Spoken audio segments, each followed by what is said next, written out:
Hey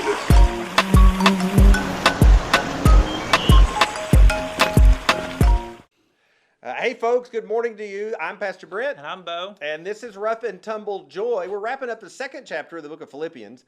I've been talking about these two important characters all week long that were good friends with Paul and also faithful servants to the church in Philippi, Timothy, and then Epaphroditus the last couple of days. Yeah. So we say in Christian world sometimes everybody should have a Timothy, everybody should have a Barnabas.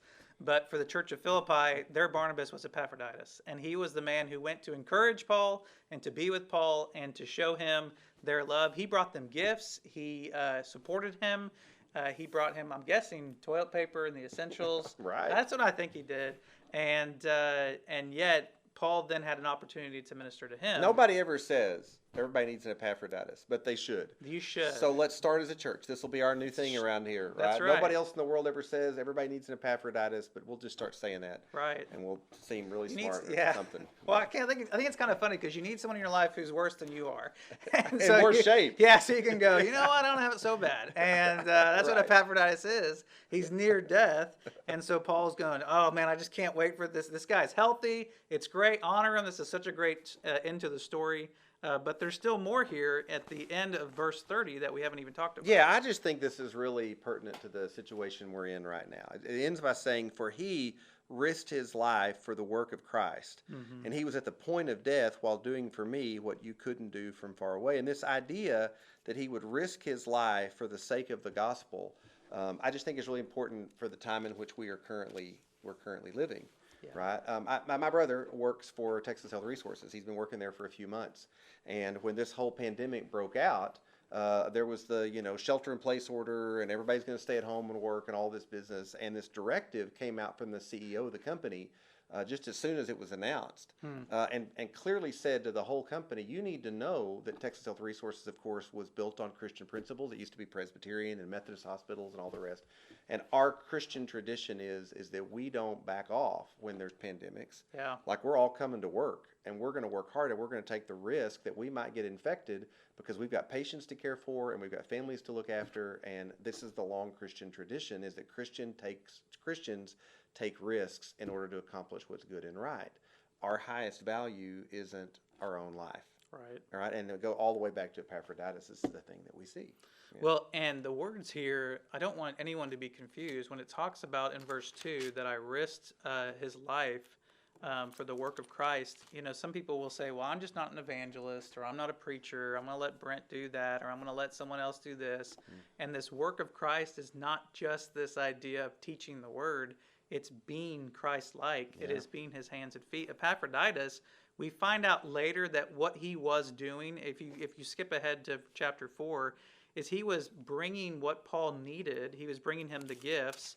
And so I think it's actually in verse 10, he said, I rejoice in the Lord greatly in chapter 4, and now at length that you have received your concern for me, that Epaphroditus has brought to me all of my needs. And so it's not just he's come here to preach the word to wherever he's imprisoned. He's being Jesus. And that's the work of Christ. Epaphroditus is being the hands and feet of Jesus to Paul. And that's what he needed most. And that's this work that he's risking his life for. Yeah, right. This gospel-oriented kind of thing is not just about the message, it's also about the action. Right. What does God want done in the world? And I'm willing to put myself at risk. So again, we've got these doctors and nurses right now that are driving into Dallas, and they're putting their lives at risk in order to keep the rest of us safe, in order to care for those that are dying and helping them to not. And honestly, Dallas-Fort Worth has done pretty phenomenal.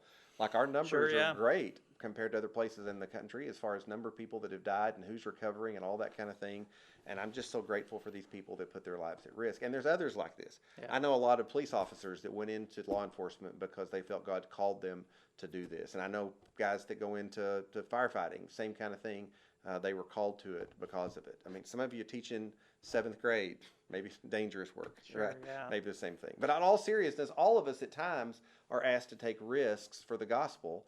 And another mark of the Christian life that's kind of unique from other people is there are things in our life that are more valuable to us than our lives, right? And because we believe that heaven is our home when this life is over, there are moments where we say, I'm willing to lay down my life in order to take care of my family. I'm willing to lay down my life in order to provide for my friends. I'm willing to lay down my life in order to look after my neighbors, because this is what Jesus did, and this is the pattern he set for me. Yeah, I think there's some moments in Christianity where we did isolate.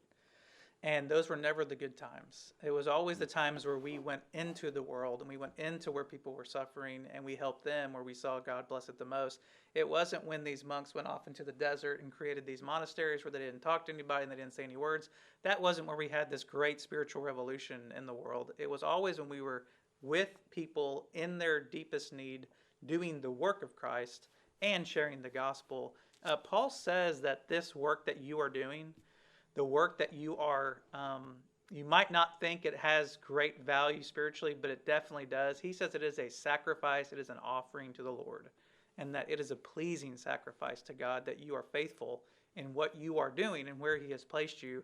And Epaphroditus is just an example. He's a messenger who's doing the work, and so keep it up. Your work is a sacrifice that God finds pleasing. So this shelter in place work is pretty difficult we're doing right now.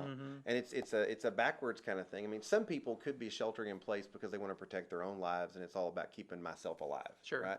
But for Christians, it ought to be more like, I'm sheltering in place, I'm trying to limit the number of people I bump into. I'm cutting back on my freedoms because I'm trying to protect other people. I'm trying to protect the broader culture and my community. So I'm being very careful about, how much contact I have with other people, and washing my hands and doing all those kinds of things. Not just so I stay alive, right, but because I have responsibility to my community and the world that I'm living. I'm willing to make these sacrifices in order to protect others. I mean, it's not the same as like, I'm going to go out there and I'm going to die for my neighbors. Yeah, you don't have to be a martyr. Yeah. Right, but there's still a significant sacrifice we're making, and we should do it in the spirit of Christ. And all of our motivations should be this same thing, which again goes back to Timothy and Epaphroditus and Paul. Everything is about selflessness.